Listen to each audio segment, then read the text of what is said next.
Hi, my question is about the bidding process. I know it was approved to push it back, like a week or two, but if there's no more bidders or if, everything's figured out, could that be um, finalized quicker than the end of the year?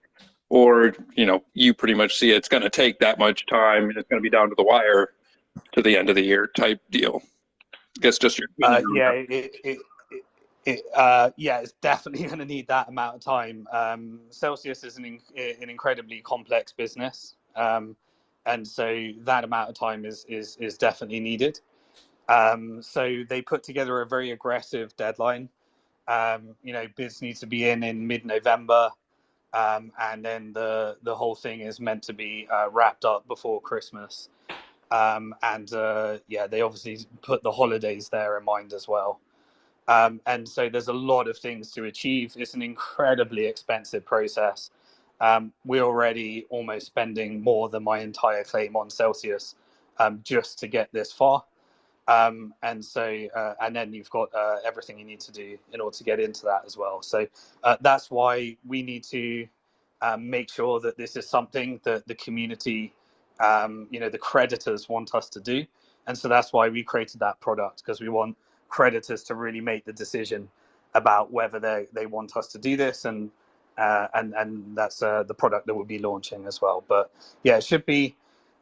You could end up with extensions that bring that over to January, but even once the bidding process is over, they're trying to speed up the process because the reorg, side is a very time-consuming process getting that all signed off as well. Great, thanks. Did that answer your question? Yep, thanks. Okay, next up we have Anthony Napolitano. Hey, Simon, how you doing, man? Yeah, good. How's things, Anthony? Good. I heard that you probably heard a little bit about my proposed concept last night. I just wanted to share it with you directly and go a little more into detail on it. Yeah, go for it. Yeah, excited. Yeah, so basically, as you guys know, Celsius is the biggest equity holder in Core Scientific, which I believe this week they'll be filing for Chapter 11. Typically, legally, when it comes to public companies, you have to alert the shareholders that you are filing Chapter 11 or you're close to filing Chapter 11 by law. That's what they did the other day, and you would never do that because that's going to kill your stock price. So, of course, they're going into Chapter 11, which is a very interesting thing because there's two basically secured creditors when it comes to Core Scientific. About 60% of the company is owned by Celsius, and the other 40% is owned by Apollo. So basically, for our debt, my concept is for our debt, we basically, instead of trying to sell off the machines and sell off that business, we have Core Scientific actually acquire Celsius Mining. And this is a very interesting concept. So acquire Celsius Mining, the current entity that Celsius owns, acquire that and basically add tremendous value to the existing suite of what they have going on. One thing that Core Scientific hasn't done, which kind of screwed Celsius in a sense, is Celsius had such good mining agreements, hosting agreements, that Core Scientific didn't put the other 50,000 machines that have came in that are sitting in the U.S. right now. About 48,000 machines are sitting in boxes right now in the U.S. at Core Scientific facilities that have not been put online because they did not want to pay Celsius the current agreement. So Core Scientific didn't put those machines online because right now their agreements with Celsius actually lose them money. That's how good the agreements were for Celsius, where Core Scientific right now, their new agreements with other companies are about double the price of what Celsius is paying for hosting, which is very, very interesting. But if we owned Core Scientific, let's just say, since we are the biggest, secured creditor when it comes to Chapter 11 there, we could take over that company, add Celsius Mining to it, work out a deal with Apollo where they get a lower percentage of the company, not as high, because we're going to bring tremendous more value to the entity. And instead of just having, the biggest Bitcoin mining company in North America, you'll have the biggest Bitcoin mining in the company or in the world by about 2x, maybe even a little more than that compared to any other miner, which would be very, very interesting. If you look at Core Scientific's numbers right now, they're pretty much break even. But of course, there's employees, there's additional costs, but they're pretty much break even when it comes to the Bitcoin mining aspect for their business. But we'd be able to even rework those deals, because instead of two parties getting a piece of the pie, now it would just be one party getting a piece of the pie, and instantly we could put another 50,000 miners online. They already have the space in their facilities. It's not like they're out of space or anything. They literally didn't put these additional miners online because they did not want to keep losing money every single month by paying Celsius their agreed upon deal. So now you could throw another 50,000 miners online instantly. They already have the space in their facilities to do it, and you could create something extremely special. The unique thing here as well is they're also a publicly traded company already. They're already on the NASDAQ. This is an insane concept because taking a company public is a ton of work. The accounting, the lawyers, they already have all the infrastructure set up for that. Now we could basically take, this company, let's say we give Apollo about, 20, 25% of the company for their initial investment. The rest of it basically equity to Celsius. And of course, Celsius owes these creditors a lot of money, and we could disperse equity of that entity. That could be a concept. We could take that, that equity of that company, put it into a fund. We could also potentially even let them own GK8 or other things, and we could just have it under one company potentially. You could do a lot of different things, but having that already there, being a publicly traded company, already being on the NASDAQ, already having all these things in place. And, we always say in investing, time is your best friend, right? Time is your best friend. Well, we might have got lucky in this Chapter 11 thing that Core Scientific happens to file Chapter 11, and we happen to be the biggest secured creditor in that case, in that situation. There's only really two people you have to deal with in that case. So the main thing we would have to do is strike a deal with Apollo and, of course, present this from the UCC to the judge to get approved. But it's really not that complex, in my opinion. It's not a million parties. It's not a complicated case like the Celsius case. It's a lot more clean and simplistic. But I think it's a very unique thing. And, of course, not having all the exact information and everything on it fully yet, but understanding that we have 50,000 machines that are just sitting in boxes, which is just asinine to me. We've probably had some of these machines sitting in boxes for over 90 days now. These machines are already paid for. Celsius already paid for them with our money. And they're sitting there where they could be producing Bitcoin on a daily basis. Not saying they're producing crazy amounts of money right now, but anything is better than nothing. And then you think about if we also structured, like I said, put GK8 into that public company. Let's just say we keep it Core Scientific, whatever. We own that company now, Core Scientific. We could put GK8 and all the rest of the Celsius assets on with that as well. Alone, just with the equities first loan, you got $5 million a month coming in to help fuel the business. And as a Bitcoin miner right now, a lot of these companies are having issues. And to be able to acquire something like Core Scientific with all their miners, plus all their hosting agreements and their facilities, they have I think 10 or 12 facilities in the US alone, all over the country. To take their infrastructure and have that, plus what we've already currently built and the operation that we currently have going, I think it could be something very, very unique. I'm not talking about, making, a few $1,000,000 here. This could be the biggest thing in crypto ever, right, when it comes to Bitcoin mining. So this is a crazy concept, a crazy idea. But I think since the situation that we're in, this is something we could potentially pull off. And like I said, just the equities first, that's 350 million coming back in cash. They'll have plenty of cash to fuel the operations and do whatever they need to do to make sure this thing's good. All we need to do is sustain the next year, year and a half of a bear market, get back into a bull market. And once Bitcoin's over 40,000, the amount of money, we'll have 200,000 plus machines online by then. It's a whole different game. So just an idea, Simon, not going deep into it, but it's an idea. Thought about it last night. I know Otis and some of the guys shared some of the thoughts with you, but that came to my head because I know they're going to be filing Chapter 11 this week, Core Scientific, and us being the biggest secured creditor. Really, the main thing here is just working out a deal with Apollo, which they're going to be down to go into a long-term game because they're here for the long term. That's why they invested in a Bitcoin miner anyways. And if we could show we're going to bring a lot more value to that company, they're going to be down to play as well. So just an interesting thought. Yeah, thanks a lot for sharing that, Anthony. I think there is certainly some structuring exercise that's really interesting there that could work out to be a key asset for the recovery. I just got to add a few disclaimers there. Those were forward-looking statements. Mining is a low-margin business in general. Things can go wrong. It's not the most amount of money ever. Just some of those things to accept that if anything like this were to happen. there's a bunch of risks and everything that needs to be understood. So when we're saying things like this with regulators listening in, just understand some of these things, then there would be full disclosures before anything like that were to ever be approved.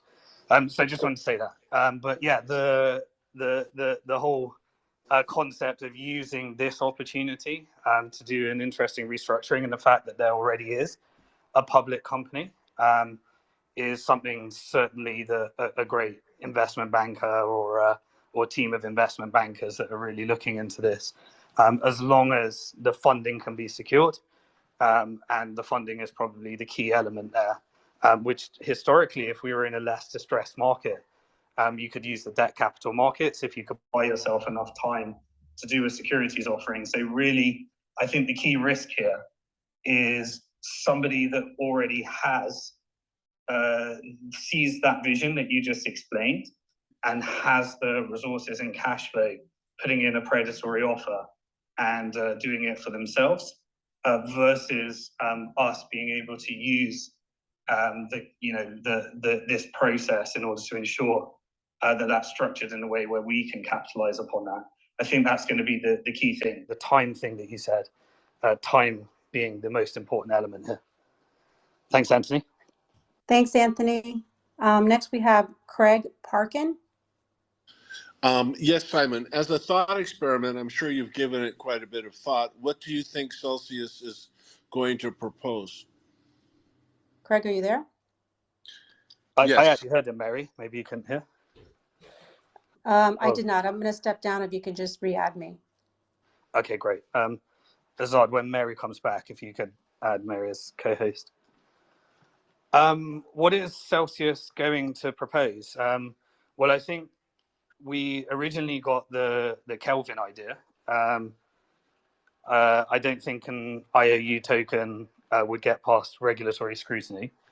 So my guess is that it's going to be using our assets like ETH in order to put together a staked ETH strategy where the company gets the stake, and then also a Bitcoin mining play to try and get that through the process. And that's what I imagine, like kind of like a stealth mode, and then a mechanism for converting into equity. But I think the big challenge will be if they want the customers to stay and leave their ETH with them, then the big consideration will be retention in an environment that would have a lot less trust than I think if someone else came along. So I think that's the key challenge is retention, regulations, and then also the process, which is that whether the reorg is just simply something that they put out there, but then the bid is the real process. Great. Thank you very much. Thank you.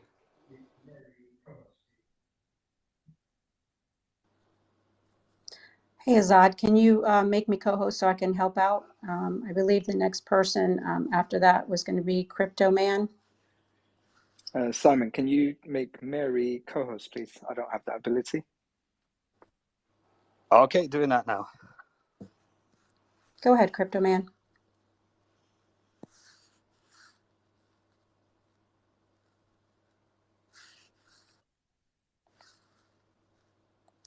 Crypto Man, are you there?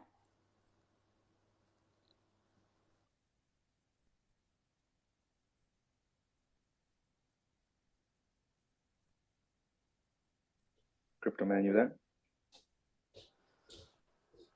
Okay, should we move on? Yes, let's go on to AE.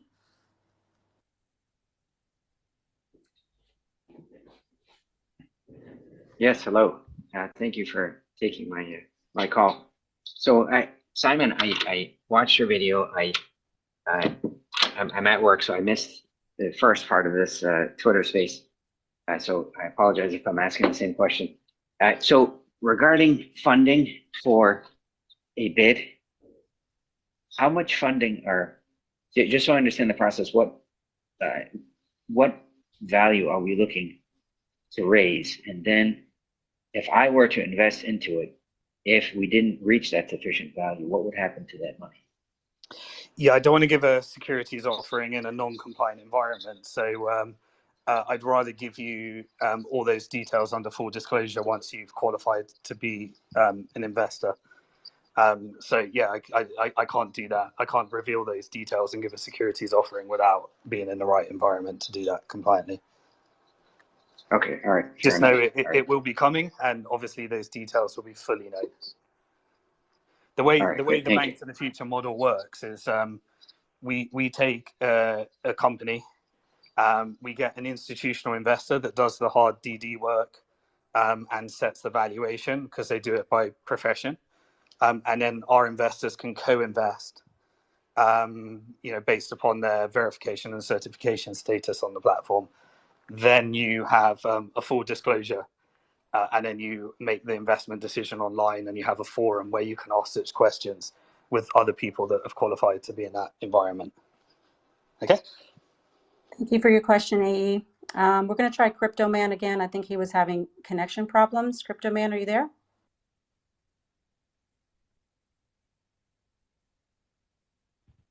Can you hear me? Yes, we can. I just wanted to know about the creditor who are on Celsius. Sorry, it's not my native language, English, but I'm going to try to explain. So we have to, if you want to go with the Simon plan, we have to create an account on Bank to the Future. It's right. And we have to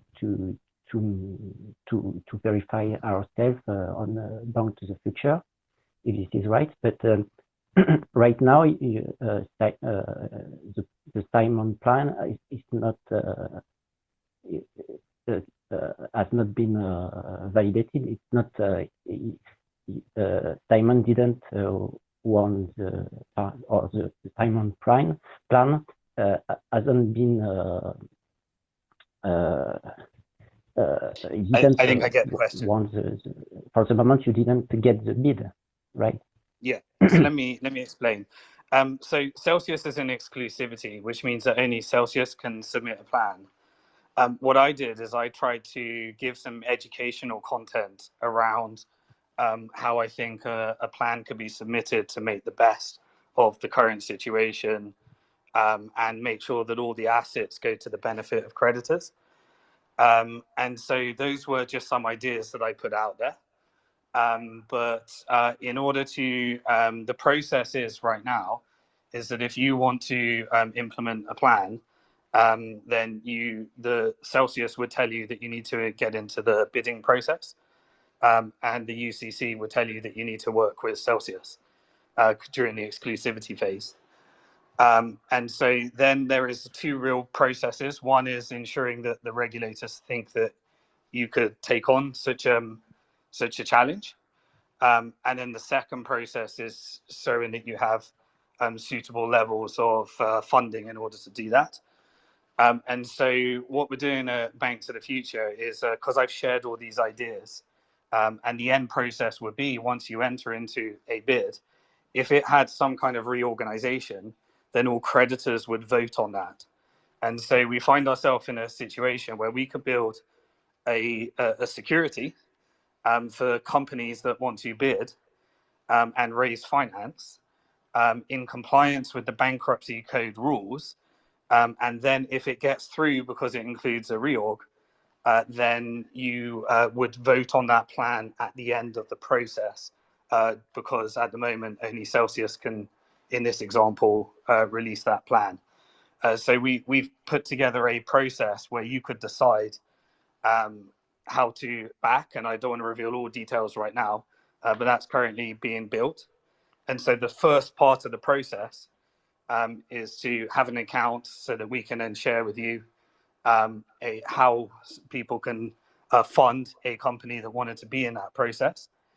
And then from there, if it gets through to being in the bidding process, you would see the plan by the end of it, because you as a creditor on it. So I know it's a bit of a convoluted process, but we have to comply with both bankruptcy code here, securities laws, and the various other custody and various other things that we need to comply with in order to make this possible. But having been through this whole process, our tech team has been, and our legal team have been really building up some fintech and regtech to make this possible, so that there is a really clear process we could follow in the future. And sorry for you being the beta testers, but that's the product that we're in. Hope that's clear. Thank you for your question. Next up, we have JK, and then after JK, we will have SRI.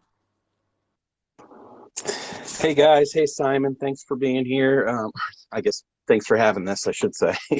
I have a question about some tweets I've seen regarding accredited users and then retail users, and then how you treat retail users after the fact, and that's something that really concerns me. And that's I don't want to fall into a situation or a plan where, although it works and everything like that, you run into various issues where retail investors cannot benefit and they end up, holding the short end of the stick. And from everything I've heard from you and everything I've read from your tweets, it implies very similar sentiments. So I'm just really confused as to, can you elaborate on that? The whole thing is just very concerning. Okay, right. So there's two very independent processes. One process is a company raising finance through a securities offering. And if they want to use those funds in order to be a part of a bidding process, then that's a securities offering. And so that's what we do at Bank to the Future. We do securities offerings. And securities laws globally decide who can invest. And it's different in every country. So we build technology for that. So then you have a second process. A second process, which is completely independent, is how would one distribute equity to a bunch of investors? And distributing is different to someone buying. And so the bankruptcy code has exemptions where it could be achieved in two ways. One, you could either be a public company, in which case you can issue shares to retail investors, or you could be a private company that later becomes public. And using a unique situation in the bankruptcy code, it allows you to issue those shares to non-accredited investors that would not normally be able to subscribe to those shares. So what we're doing here, hopefully it's clear, that a securities offering in the case of US investors would only be able to be open to accredited investors that go via a US SEC registered broker dealer or various other things that are disclosed. But that doesn't stop whether you get issued equity. It just determines whether you can invest in a company that may support and enter into a bid. I hope that's clear. Thanks for your questions, JK. No, I have a quick. You keep muting me. Hold on, I keep trying to talk. I'm sorry about that. You just had some background noise. So sorry. Okay. The only problem is the buy-in for equity would not work in a traditional sense through the bankruptcy court. So there'd have to be another mechanism that would allow for any equity, and that's why I'm concerned about retail users, because we'd still not be able to do that. And I've heard no talk about that. No, you haven't understood. So retail accredited could not buy shares in a company that wants to enter into a bidding process. Retail now, if you're a creditor, i.e. you're not trying to buy shares, then you can receive shares without being an accredited investor. So it just means you can have the solution, which is receive the shares as a creditor because you're entitled to them, whether you're accredited or not. But if you want to engage in actually investing in a high-risk company that wants to enter into a bidding process, then you would need to be accredited. Now, you do not need to invest in the company that does that. You could just receive as a creditor. Can that facilitate the distribution of 300,000 shares? plus or minus? So the second process can use the bankruptcy code and technology to distribute those shares Which to technology? non-accredited.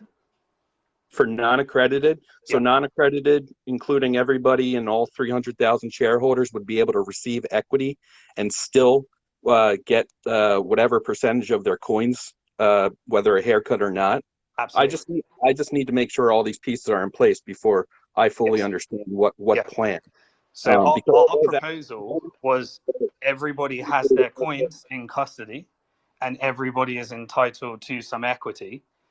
And if they're not, because it's like such a small amount, there's a marketplace where people can have 100% coins or a smaller amount, or in exchange for a small amount of equity.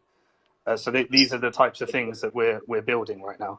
When you say can you define what you mean by custody? Are you talking about the literal custody that we currently have? Custody means, so when people deposited funds on Celsius, they were investing in a security called Earn. And that was what was generating yield, because you were investing in the equivalent of a hedge fund, right? So you thought you were depositing funds and you thought they were your coins, but you were giving them to Celsius and Celsius was investing them and promising you a yield. That's a security. Is that clear? Yeah. All right. Thanks, Okay. Simon. So then custody means that those funds are held in your name. They belong to you. If Bank to the Future went bust, they sit outside of Bank to the Future's assets. They're yours, which is why there's a debate in the Celsius scenario right now where some people held funds in custody, which means that they had title over them, but Celsius invested them in Earn. And so it's questionable whether it was real custody or custody just by terms. What we're saying is everybody gets their tokens in custody, and they then get a security. That's how we would do it if we were in this process. So retail can receive a security. In a bankruptcy proceeding, we believe retail can receive a security, and that would be part of the bankruptcy process. And that's what people would need to get confirmed with regulators. Well, you say believe, and that's the part I have a problem with. Do you believe it, or do we know that? Well, I know that exemption exists, and I know that regulators and the bankruptcy would have to sign off on that, and I know that it's been done before. Okay. But I don't want to promise you. I don't want to promise you something until the regulators, bankruptcy, actually sign off on that process, because that's just the nature of who I am. Okay. Well, that's pretty much the biggest problem I have here. So, Okay. all right. Okay. Thanks, Simon. What I can tell you is that it has been done. It does exist. Well, it's limited up to 1,000 shareholders. There's a mechanism. No, you're referring to the Jobs Act, which is limited to 2,000 in a securities offering. You're not buying shares here. The bankruptcy code allows you to issue shares to those people. That's why it's a unique situation. Issuing versus selling is two different things. Okay, I'll have to look into that. All right, thanks, Simon. No worries. Thanks, JK. Okay, we've got Organic Colors, and then after Organic Colors, we've got Otis. Okay. So just going back to what Anthony said earlier regarding Core Scientific, I think what Simon alluded that maybe there are better financed companies out there which are already looking at that option, kind of going after Core Scientific in this case. However, I think Celsius is in a different position, right? I mean, is a more they have a preference in this case because they are already secure creditors there. So I think I mean, I understand with all this Chapter 11 on with Celsius and with all this reorg and this plan. I mean, it's very complicated situation. But then I think if this thing can fit in somehow, it will kind of generate a lot of value and in the same direction which we are all going towards. which means that extracting value from these assets which are non-liquid, right? And this will basically, just help a lot on this whole scenario and make us a whole like much sooner. So I don't know. Absolutely. Yeah. And so what I'm saying, the risk is that Celsius has legal advantage because of the creditor scenario. And I can't talk about non-public information, but and there are a lot of people that are interested in exploring those assets. And one option is that it's allowed to do it itself. Another option is that somebody else bids and does it for themselves. Those are both possibilities that would be explored in this process. That's what I'm saying. Yeah, but I think if somebody else bids, now it depends if it is a bid with a reorg or is it just a bid of assets. Will make a big difference, I think, in this case. Absolutely. And everything I've been trying to release is getting to a bid with reorg as the fastest process and the best way that I can think of everyone getting access to their assets and entitlement to their assets. Yeah, because with the reorg, I'm assuming that and it gets a vote, which is an added advantage. So you only sign off on something that you vote on as a creditor. No, not only that, but I'm assuming that with reorg, you will have that preference thing in core scientific scenario. And you might be able to kind of take advantage of that with core scientific and going into chapter 11. Sure. That's what I. Yeah. Don't want to give legal advice here, but there's some very complex and interesting legal scenarios that a great reorger should be figuring out the best and optimum outcome for. Yeah, I just mean to say that if I really request you to kind of put some effort into kind of exploring this thing, because this is a this can already happen. So yeah. Yeah. Right. Okay. Thanks, Yeah, that's all I had. Appreciate your Thanks. questions. Hey, Otis, go ahead. Thanks. My questions are along the same line. Mr. Dixon, do you support what Anthony came up with just now? What he said to you with respect to Core Scientific? Basically, Celsius Mining LLC was going public prior to the Chapter 11 filing. Now we have a company in Core Scientific where Celsius is a secured creditor. I don't know if you've heard me list off the assets that we own, but one of them was Core Scientific. In addition to Equities First, which shows, I think, $369 million that's owed to us. Celsius Mining LLC owes us $550 million, and I listed off the next one was Core Scientific, which owed us about $100 million. The initial investment was, I believe, 50 or 60 million. Now it's worth around $100 million. So we're secured creditors. If we can find a way to have Core Scientific basically acquire Celsius Mining LLC through Chapter 11, do you support that? Yeah, absolutely. So this is why I suggested a fund with a competent fund manager that ensures that all of these assets are being utilized to the best capability, with someone that can also raise finance in order to actually get the time that's needed in order to structure that into the best way possible. Why would we need a fund for a publicly traded company if we're going to roll Celsius into Core Scientific, though? I mean, I know Anthony had mentioned, creating a fund, and that's where the idea came from. But do we need a fund in this case? I think both options should be explored. It all depends on access to capital and timing that's needed. What do you think about Core Scientific being the newco of all of Celsius's network, of all of Celsius network? Just makes Core Scientific the newco. What do you think about that? Yeah, I think that's another interesting to think about. But then it's just a bet on one play, which is mining. I think betting on one play is too risky. To have, I think you need multiple bets.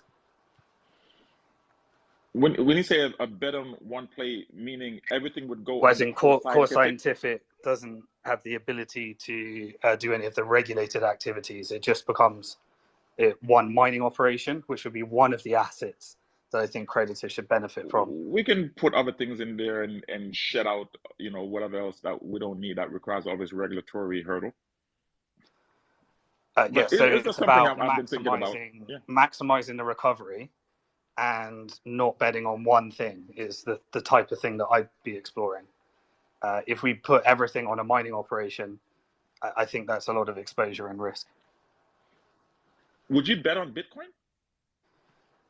Would I? Yes. I have Would you a bet on Bitcoin? diversified approach of how I invest. Yeah, so I invest for different outcomes, and Bitcoin is my predominant thing as part of my one part of my strategies.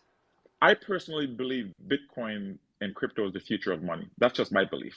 And if I were to make a bet, I would make an 80-20 bet, meaning 80% towards crypto / Bitcoin and 20% something else. But I get your point. But Yeah. I was just wanted in to see, the Great Depression of 2020's video series, I share my exact breakdown and how I diversify some of the risks. I believe in diversification. I don't believe in betting on one outcome. I agree. I believe in the diversification also. But anyway, I just wanted to see what your opinion was. Anthony and I will discuss it more. But it's a fabulous idea that he came up with. Absolutely. And yeah. All right. Thank you very much. Thanks, guys. Thanks, Otis. And everyone, I've got a lot of people that are requesting. I'll get to you, but I'm just trying to do it to be fair in order. So having said that, I've got SRI, then Prime Render. Hi, Simon. Thanks for taking my call. This is a altcoin related question.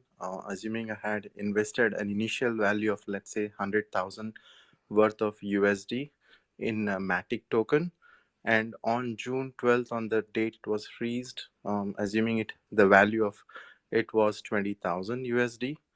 And according to your plan, you were planning to sell altcoin, assuming Matic, for, let's say, cash and convert to BTC and ETH. Will it be like 10,000 worth of BTC ETH and $10,000 worth of equity? Also, the current value of that equivalent Matic number of tokens is almost double from June 12th, which is assuming it's 40,000 USD. Will it be 20,000 worth of BTC plus 20,000 worth of equity? I'm not too sure. Can you please explain? Yeah, so you can't get 20,000 worth of equity because the equity may not be worth the size of the whole. If the equity is, or let's call it a fund, if the fund is valued greater than the size of the whole, then you could. If it's valued at less than the size of the whole, then you can't. So it's the way to think about it is when we went into bankruptcy, all the prices were known. And then a fund would have to start with a starting net asset value, which is the value of all the assets it holds. And then you know everything. Once you know everything, let's say Celsius executed a trade which turned everything into Bitcoin and ETH. Then you just simply, based upon the price of all your assets at the time of bankruptcy, you would receive your pro rata share of Bitcoin, ETH, and your pro rata share of a fund. And so you'd end up with three assets, and that would be based upon the time of bankruptcy. Now, how many Bitcoin and ETH is there? And that's based upon the execution of the trade. So those are unknown. That's one way of doing it. That's a way that was initially proposed. Another way is trying to get back to the ratios of all the individual tokens, which is a more complex process, but another process. And we've seen within the Voyager case how you can achieve that. So there's kind of a model of how to do that. There's two different models, really. And so that would come out as part of a process, a plan. And there's obviously more, but those are the simple ones I know of. Okay. Thank you. Thank you for your questions, SRI. Next up, we have Prime Render and then Rob. Hi, everybody. Can you hear me? Yes. Yep. Brilliant. So hi, Simon and the rest of the team.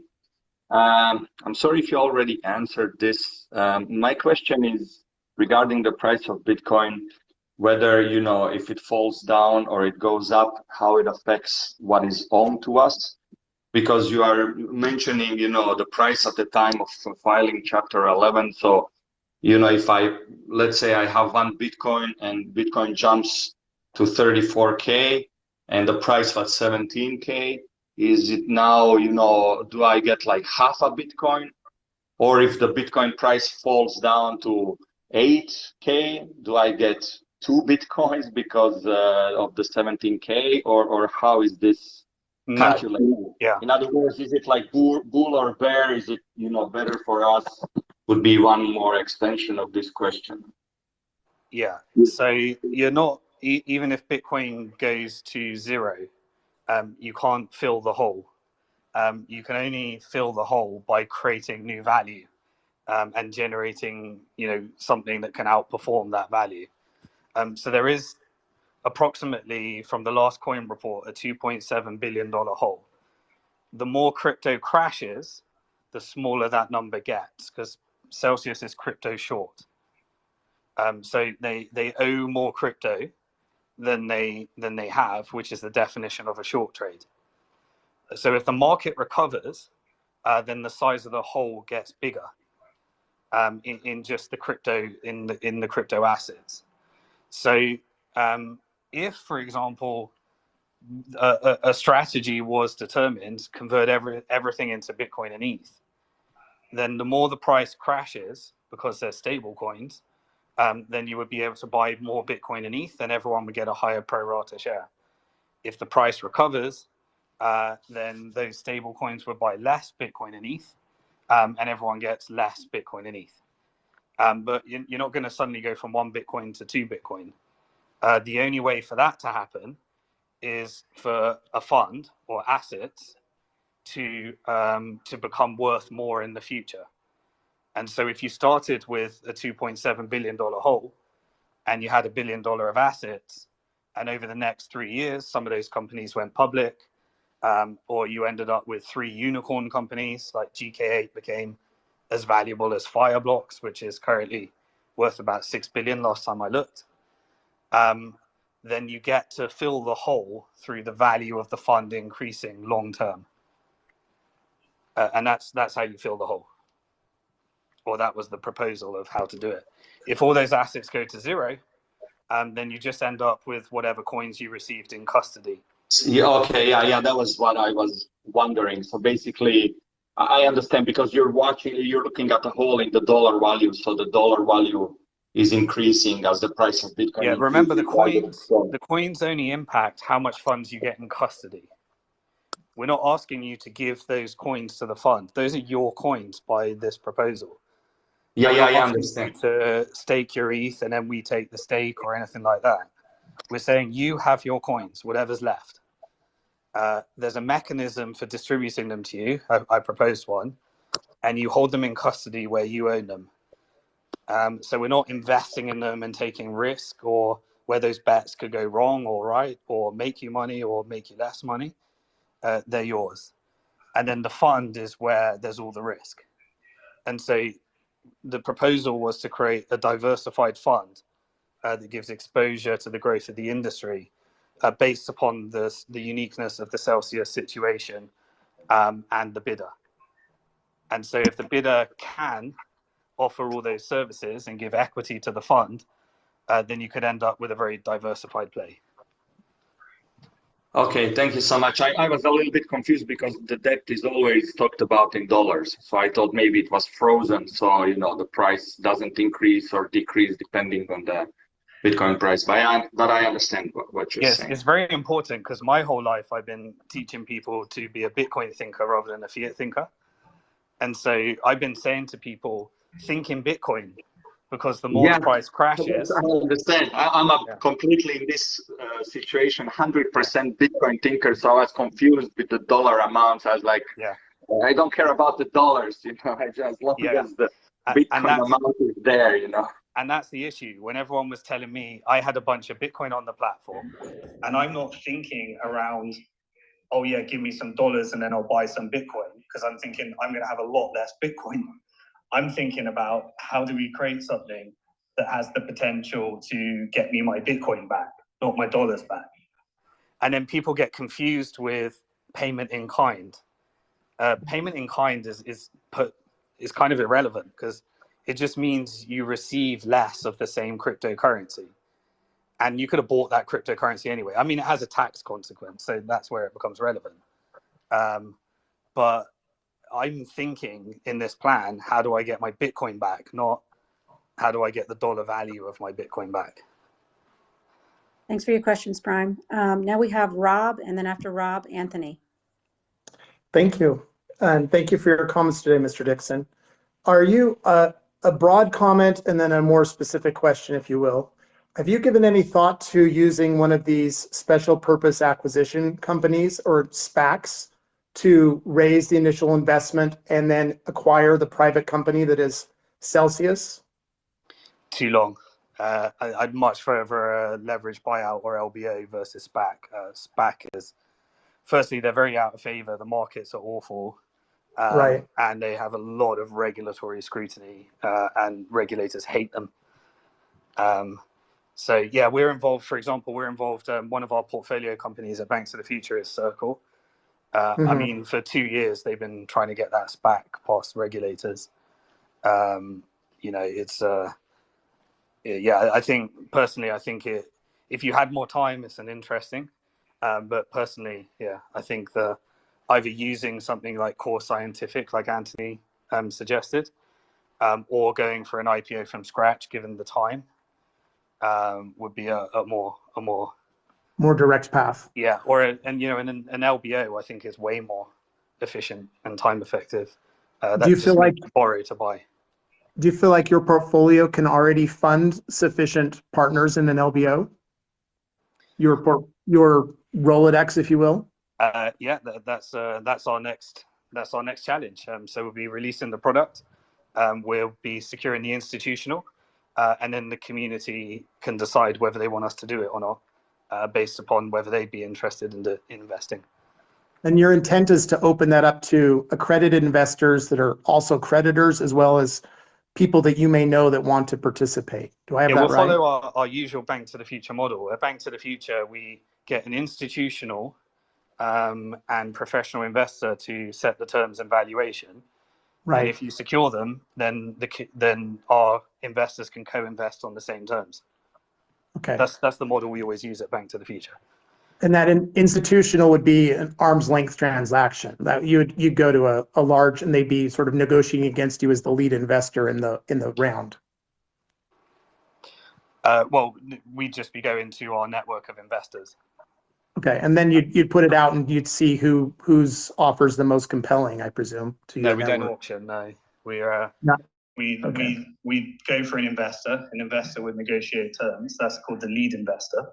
Right. That's how we do it on Bank to the Future. So, for example, the Celsius round, Tether was the lead investor, and then our investors can co-invest on the same terms. Okay. Is that the idea behind the appeal to accredited investors to go through the KYC process with Bank to the Future? Yeah, absolutely. If people want us to be involved in this process, then we'll look for the lead investor, and then the community, once we've got all that signed off, can decide if they want to invest, so that we can execute this. But to be clear, the community you're referencing are the accredited investors who could participate in the offer. So community is a wrong word because we got so confused with it over time. Creditors and Bank to the Future investors. Okay, so you'd have to become a Bank to the Future investor. Correct. Prior to the offering. Correct. Okay. What are the terms of that? What are the terms of that membership? Well, you just open an account and verify and certify your account. Okay, there's no minimum investment or anything else required to be But in general, on our platform, we've always used $1,000 as a minimum investment. Okay. My more specific question to follow up is, we often refer to regulators in a very generic sense, but which particular regulators are you most concerned about? The SEC giving blessing? Could you be more specific about the regulatory hurdles you see? I'm glad you asked that because a lot of people are confused by this. So if you offer lending, then there are consumer credit regulators.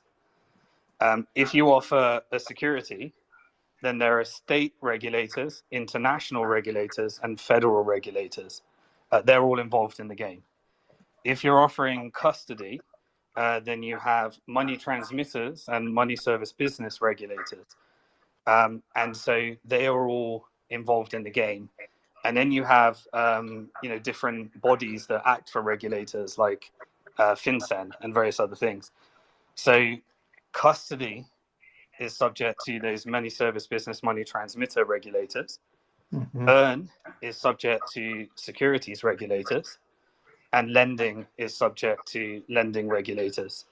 And then you have, if you then involve things like tokens, which they consider maybe securities or maybe commodities, you then enter another set of regulators. So if you want to simplify it, focus on Bitcoin and ETH and securities, and you're done.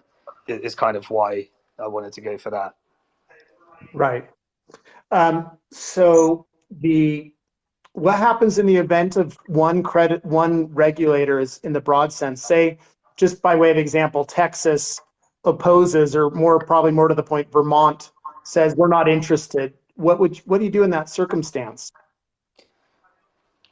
Well, if the regulators aren't happy with the plan, and you have investors from that, the whole thing falls down. I don't know. There would be a negotiation. Could you just cut out Vermont investors and move forward? Maybe there's a settlement where they can just receive funds, but you can't offer services to them in the future. Maybe these are all like events I wouldn't know how to forecast. Right. The scenario that concerns me is where you just referenced all these different groups, including international regulators, and a one-off regulator, drags their heels and says, "No, thank you. We absolutely oppose Celsius 2.0, Celsius 3.0, or any machination of this. It'll never happen over our dead bodies, and I just don't want to see the plan die for everybody else." That's kind of what we're already hearing, but. Right. Hey, Rob, thank you so much for your questions. And just because we're down to about 7 or 8 minutes. Thank you. Respectfully, I just want to make sure I get everybody's questions, and I got a bunch of people waiting. So thank you so much for your very important questions. Thank you, Emma. Thank you. Anthony, go ahead. Yeah, Simon, I was just going to say, even if we somehow acquire Core Scientific, it doesn't have to be a one-stool pony. Every public company that I build or work on building, you want to have multiple legs just in case one doesn't work. Like you said, you gave the example of, let's just say the mining fails. Well, you don't build a one-stool pony. We would make basically Core Scientific the parent company, and then have companies under the parent company, which Core Scientific owns, meaning you could have GK8, you could have the mining business. We can go out there and acquire some type of loan business, or some type of app platform similar to Celsius, whatever the case may be. But you could have multiple entities under the parent company. So that wouldn't put us in harm's way of just being a one-stool pony, just making that sure. Because whenever you build a public company, you want to have at least 3 entities that are producing revenues. So, like I like to use the example of a stool, like a bar stool. If you just have one leg, the bar stool is going to fall down. 2 of them, it's still not going to be balanced perfect. You need at least 3. And of course, if you have more than 3, it's always better. You can look at Amazon, for example. Well, Amazon started with the e-commerce platform, but the biggest revenue streams today is AWS by far. You could look at Meta. They own Facebook, Instagram, WhatsApp. That's the same concept we'd apply to the public company. Just that idea there, just so you understand that as well. Yeah, absolutely. I just don't want to, my thing is, I don't want to be in a situation where we're all betting on a mining company for our recovery. Well, yeah, you wouldn't have to. I'm saying there's easy ways we could acquire other assets that we already own. And like I said, the main thing here is just working out the deal with Apollo of how much equity we're going to give them for what they initially put up in that business. But that's not going to be hard when we show the amount of value we can bring to the entity. Yeah. Cool. Thanks. Thanks, Anthony. So we're down to probably the last 3 minutes. So I'm just going to take the last two questions. So we've got DKS, and then after that, Crypto Crank. Yeah, hi, can you hear me? Yes. Okay. Thank you for hosting this. Simon, so my question is, like for the bidding process, you're planning to raise money. I know you are not ready to disclose the numbers, but let's say it's $100 million. So this $100 million will be used as a security. The court will use this as a security, or this will be invested in the company? Yeah, no, this is just a capital raise for a company that wants to be involved in the process. So whatever that security is, it could be equity, it could be debt, but that would be disclosed in a securities offering. So whosoever invests, for example, $100 million, what is their incentive? They will get the equity out of it? If they invest in equity, they get equity. If they invest in debt, they get a loan. It's just a securities offering. So they would decide whether they want to invest in that company. Okay, all right. That is it. Thank you. No Thank you. Thank you so much for your questions. And then the last question is from Crypto Crank. Hey guys, hey Simon, hey Sean. I just have a question. When we were discussing custody, okay, earlier, and title came up, and now people that are in technically in the earn side, did they give up title to Celsius if they're in earn? Yeah, so what technically happened is that you thought you were putting your money in Celsius, but you were investing in a security. And so you invested in a hedge fund. You gave your coins and invested in a hedge fund. And if custody wins the case, that solidifies that you invested in a security and that those were Celsius's funds. So they weren't your coins. It just had a user interface that made it look like custody. They weren't your coins. They were invested in a different instrument. And that's why you're getting less money back, because they were invested in other things. Okay. And so your coins were not your coins. Okay. Custody means that you are entitled to those coins and Celsius cannot use them. So it would be illegal for them to use them. I gotcha. So if title was, from what I'm hearing here, title was transferred over to people that were in earn, and if title was transferred over, wouldn't then Celsius be responsible then for the tax implications of everything? Now you're getting into a really interesting question, because the restructure is definitely making sure that you use the outcome of that to make sure that the right entity has the tax implication. And this is why it was a bit, because in banking, for example, when you're a bank, you have a different type of relationship because you can use those assets, but you would receive the interest and pay tax on that interest. And it's a different type of relationship. So when a bank goes into bankruptcy, there's a different process. If it's a security, then which earn is, then you have a different process in bankruptcy. But Celsius didn't have any of those, so it's stuck as a normal company without the licenses, so no clear process to how to do the bankruptcy other than everyone fighting over who owns what. That's the issue. So I'm not trying to be cruel here, okay? Just hear me out, all right? I'm just kind of like being a little blunt here. So really, we don't know, in a way, like, who's actually responsible for the tax side of things? Is that what I'm hearing? No, nothing to do with tech. I mean, tax part. Oh, tax. Oh, right. Okay. No, that will be known, but that's going to be a very vital part of it. So if you watch video 7, I shared the 9 questions that need to be answered in order to get to an effective reorg plan. So all of those will need to be answered by tax experts. I don't want to go deep into this one because you might not like what you hear. But as part of this case, there are two tax authorities involved. There's HMRC, because it started as a UK company, and there's the IRS. And depending on the outcome of the custody versus earn case, we have a significantly different result, which I try to help people understand in the video 7 of the 7-part video series.